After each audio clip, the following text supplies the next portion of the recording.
Hello, I'm Mary V. Today, I want to talk about the music profession. It's wonderful when you first experience playing Mahler 1 or a Beethoven symphony with the whole orchestra. It's mind boggling, actually. But I very quickly felt um, diffident about it because I couldn't really hear myself properly the way that you can when you play chamber music. So that thing going on inside me made me search for opportunities and ways to be the musician that I wanted to be. And the music profession does offer a great variety, and you can find a slot for who you actually are. There's so many paths to becoming, um, to having a more satisfying and personal, a fulfillment, more of a fulfillment for your personal type of playing. I mean, when I was much younger, I saw um, Sylvia Markovici in the proms playing the Tchaikovsky Violin Concerto. She had massive flying, dark flying hair. She was wearing a bright pink flowing dress. She was absolutely stunning.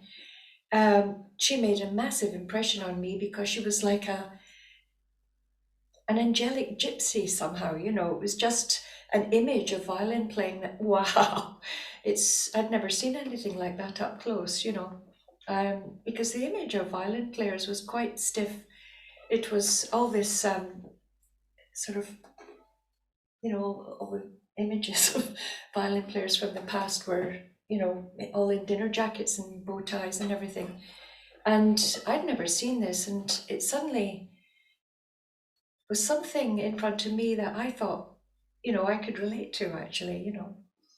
But I had to come to terms with the fact that I didn't want the exposure. I didn't want to be a soloist. I just didn't want to. Um, because I loved chamber music, I absolutely, that's me. I have got a great talent for blending, and it can't be, it's just part of me. I'm able to listen to people and make them sound better and play better myself, all the things that chamber music does. And so that was my path, really, that I was searching for. Another thing that happened in an orchestra I was in was that in the early days, I was an extra and I was sitting at the back of the second violins, where it's torture because no one plays. No one plays in a positive way. Everyone's rather cowed and playing rather quietly. And anyway, um, uh, during the rehearsal, a horn player leaned forward and tickled me. He just squeezed me in the waist like this from behind, and I squealed like this right in the middle of the rehearsal. And the conductor flung his baton down and said, "Who did that?" And I had to stand up and say, "I am terribly sorry." Um, I was just humiliated. I was absolutely mortified. And at that moment, I said, "Right, I need to do something here. I don't want to be in this position of either, I was in an opera orchestra and I absolutely adored the music, the singing, the Tosca, Traviata, everything. It was fantastic. So, but I needed to get away from the back of the seconds, all this kind of thing. So I got a job with the opera orchestra and in the first violins, and I was able to catch quite a lot of the action on stage. But again, I didn't enjoy being in the pit because you can't really hear yourself properly. You've got this stage covering, and the orchestra is below.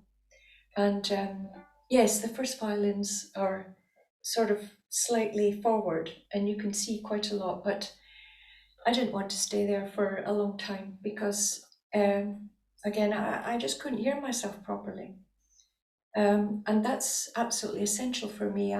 I just don't want to be part of 100 people playing a tiny little bit of a symphony where I can't really hear what I'm doing.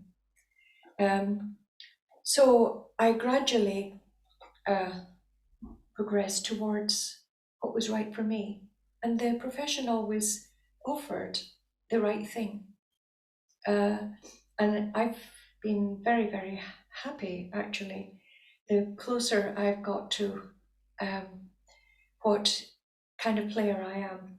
I mean, when you're very young, you listen to great soloists. I used to listen to Leonid Kogan all the time, playing his legendary version of the Beethoven Violin Concerto, playing the Tchaikovsky Violin Concerto. It's, you know, you just play after that and you think, "Oh, I'll just burn this thing, I can't do that." You have to come to terms with what you're good at, what you can offer, and not be so disappointed that you can't or don't want to be a soloist. It's really not everything. It's not a very, it's not a lifestyle that I'd love. I want to be here with my garden. I've got a little dog. Um, it's a lifestyle that you want. That's part of a musical career as well. I think focus accepting who you are and developing yourself as much as you possibly can and being strong, coming to terms with what it is that who you are, what kind of um, playing, what kind of music making really, really is in your own heart, I think is a great thing. And sometimes a great teacher will help you to do that. Um, Sometimes you have to find it on your own because, like any profession, the music profession can be pretty tough actually. So if you need some inner strength, you need to know who you are and have faith and hope that you're going to get better. Have faith in your own ability to grow into the role that is absolutely right for you, and you'll have great success in the music profession. So I hope that's been interesting and helped you a bit. So until next time, bye for now.